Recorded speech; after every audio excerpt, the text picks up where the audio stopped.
तो गाइस राधे-राधे। तो सुबह-सुबह मैं पहुंच गई नोएडा, क्योंकि मेरा एग्ज़ाम नोएडा में है। तो फिर हम लोग यहाँ से टैक्सी लेकर निकल गए अपने बुआ के घर के लिए। और वहाँ पहुँचते ही मैं आ गई नहाकर, क्योंकि मुझे जल्दी ही निकलना पड़ेगा। फिर यहाँ पे मेरी बुआ की बेटी बना रही थी मेरे लिए आलू के पराठे। ऐसे ही ये नहीं उठती, बट मुझसे बोला कि तुम्हें बिना खाए कुछ खा जाना नहीं है। फिर हमने खाया पिया और ये मुझे छोड़ने आ गई थी।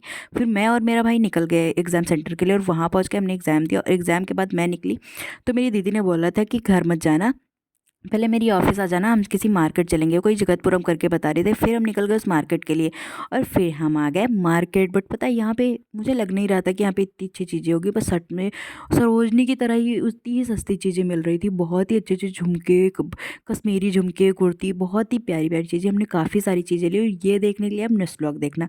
फिर हमने यहाँ से काफ़ी सारी चीज़ें ली, फिर हमने खाए मोमोज, हमें भूख लग गई थी। फिर हमने निकल गए अपने बस स्टॉप के लिए, और दीदी मुझे छोड़ने आई थी। और पता है हम काफ़ी जल्दी आ गए थे, 7 बजे ही आ गए, तो 10 बजे हमें बस मिली। फिर हम निकल गए, बस आ गई तो एक ढाबे पे रुकी, बस हमने वहाँ पे खाना पीना खाया। और मैं सो गई थी, मैं सो के उठी थी खाना खाने के लिए। फिर हमने सबसे पहले वहाँ पे चाय, फिर हम निकल गए अपने घर के, सुबह सुबह पहुँच गए अपने घर।